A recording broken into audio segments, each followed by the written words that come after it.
Sistem perekonomian. Sistem perekonomian menurut Dumairi adalah suatu sistem yang mengatur serta menjalin hubungan ekonomi antara manusia dengan seperangkat kelembagaan dalam suatu tatanan kehidupan.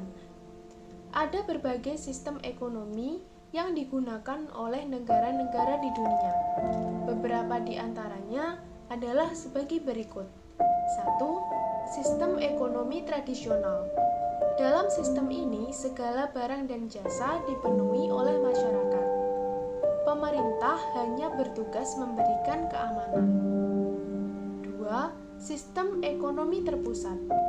Di sini, pemerintah bertindak sangat aktif. Segala kebutuhan hidup dan perlindungan serta keamanan diatur oleh pemerintah secara terpusat. 3.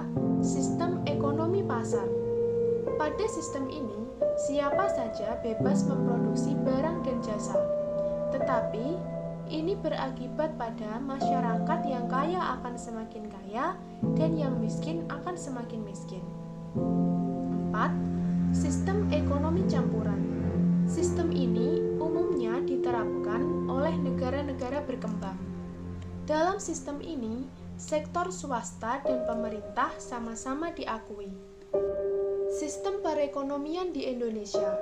Yang pertama, sistem perekonomian pada masa Orde Baru.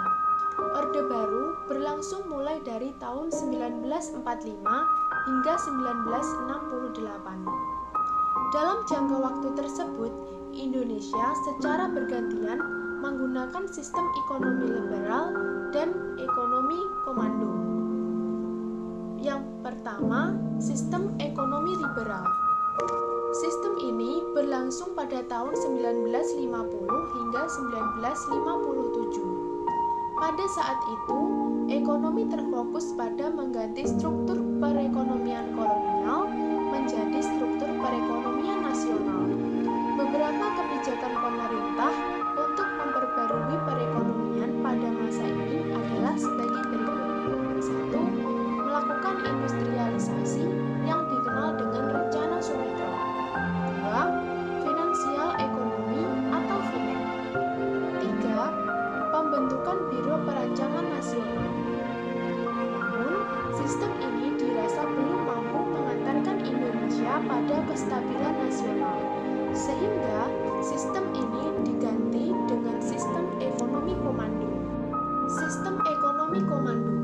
Sejak diberlakukan kembali Undang-Undang Dasar 1945, dimulailah pelaksanaan ekonomi terpimpin atau ekonomi komando, di mana alat-alat produksi dan distribusi yang vital harus dimiliki dan dikuasai oleh negara atau minimal di bawah pengawasan negara.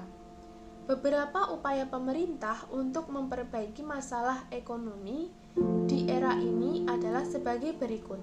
1. Membentuk Dewan Perencanaan Nasional.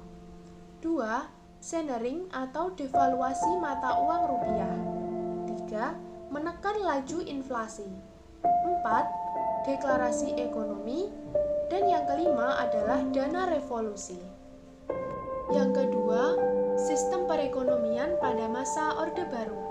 Beberapa kebijakan pemerintah Orde Baru untuk memperbaiki perekonomian adalah sebagai berikut. 1. Pelunasan hutang luar negeri. 2. Undang-undang penanaman modal asing. 3. Intergovernmental Group on Indonesia atau IGGI. 4. Undang-undang penanaman modal dalam negeri. Meski banyak menunjukkan perkembangan ekonomi yang baik, tapi kebijakan tersebut terlalu fokus pada peraturan ekonomi dan tanpa diimbangi pembentukan mental dan budaya, sehingga banyak pejabat yang korupsi. Sistem perekonomian pada masa reformasi.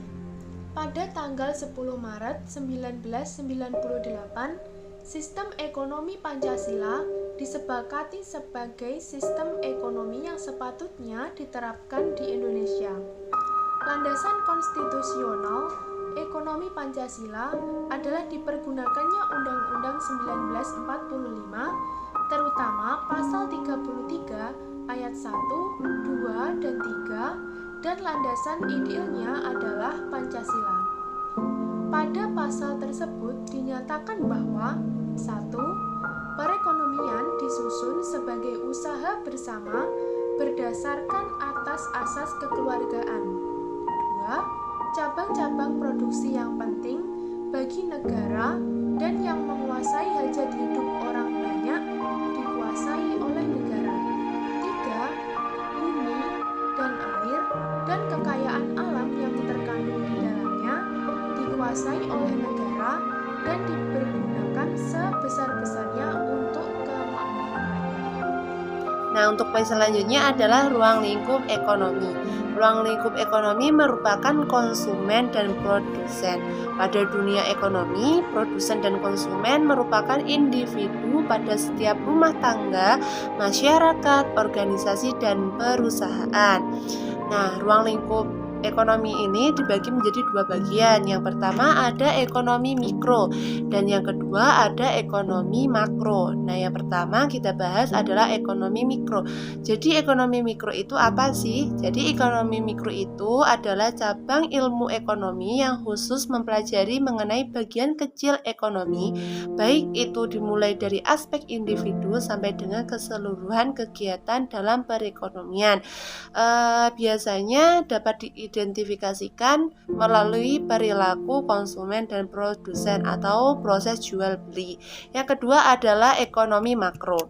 Ekonomi makro adalah cabang ilmu ekonomi yang khusus mempelajari mengenai mekanisme bekerjanya sebuah perekonomian yang dianggap sebagai suatu keseluruhan yang saling berkaitan dengan berbagai macam penggunaan faktor produksi yang sudah tersedia.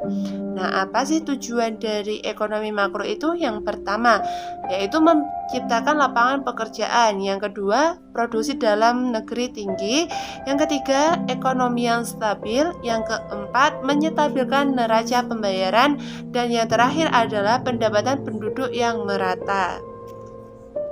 Pelaku ekonomi memiliki pengertian sebagai orang atau perorangan atau badan yang melakukan kegiatan ekonomi, yaitu produksi, konsumsi, dan distribusi.